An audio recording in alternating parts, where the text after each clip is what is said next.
Baik, perkenalkan nama saya Najwa Zahra akan mempresentasikan modul 9. Yaitu yang pertama ada prinsip percobaan. Prinsip percobaan ini adalah memisahkan senyawa anorganik dari sampel pangan, dalam hal ini buah pisang. Lalu melalui dekstruksi basah untuk menentukan kandungan dan kadar kaliumnya. Tujuannya ada 3. Yang pertama melakukan destruksi dan analisis kualitatif terhadap filtrat. Yang kedua mengetahui apakah sampel mengandung kalium. Dan yang ketiga adalah mengetahui berapa kadarnya. Lalu untuk sampelnya itu ada buah pisang. Lalu ada alasan pemilihan metodenya. Saya memilih ini karena spesifik dan selektif zat unsur logam menghasilkan warna nyala yang khas saat dibakar, sehingga mudah diidentifikasikan secara kualitatif maupun kuantitatif dan mampu mendeteksi kadar logam dalam konsentrasi sangat rendah. Lalu untuk metode pemisahan yang saya gunakan itu adalah destruksi basah. Mengapa? Karena proses perusakan atau penghancuran matriks organik dalam sampel menggunakan asam kuat dengan pemanasan. Tujuannya untuk memisahkan senyawa anorganik yaitu ion logam dari senyawa organik dalam sampel pangan yaitu buah pisang. Lalu diagram alir pembuatan larutan standarnya yaitu larutan induk baku pembanding 1000 mikrogram per mili dengan cara ditimbang.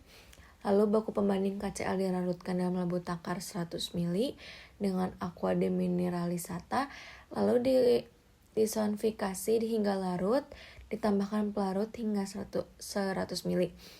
Lalu dilakukan pengecaran larutan induk 1000 mikrogram per mili menjadi larutan 100 mikrogram per mili, dilakukan pengecaran larutan 100 mikrogram per mili menjadi larutan standar dengan konsentrasi 2, 4, 6, 8, 10, dan 12 mikrogram per mili.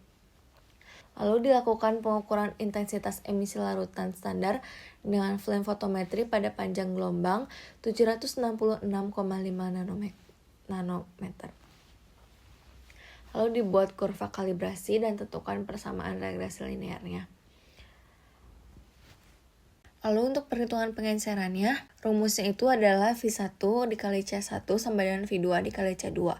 Setelah dihitung volume, dimasukkan ke dalam tabung ukur 100 ml, ditambahkan aquades, lalu homogenkan.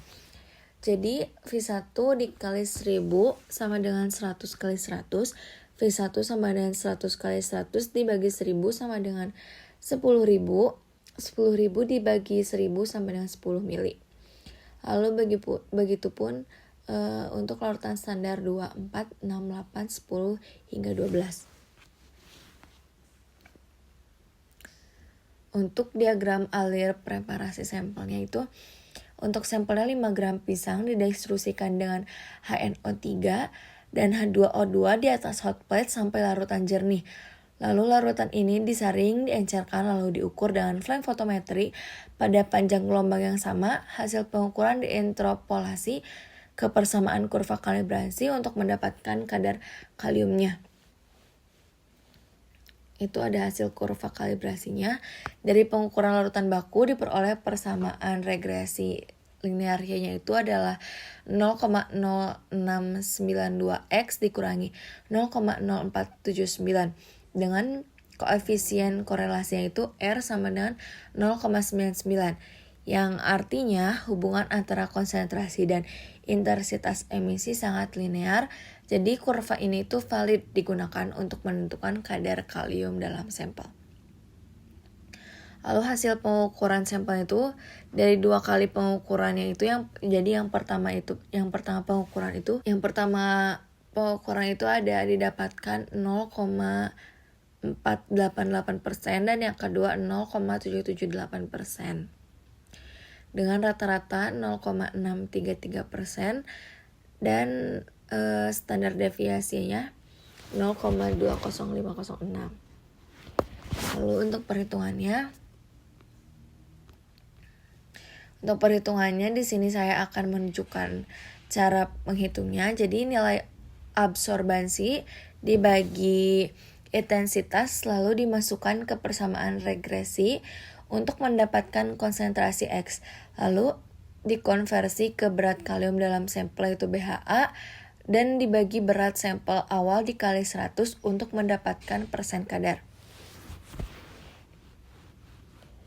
Lalu untuk kesimpulannya, sebagai kesimpulannya itu ada metode fotometri nyala terbukti efektif dan selektif untuk menentukan kadar kalium dalam sampel pangan yaitu buah pisang karena setiap unsur logam menghasilkan warna nyala yang khas yang dapat diidentifikasi secara kualitatif maupun kuantitatif.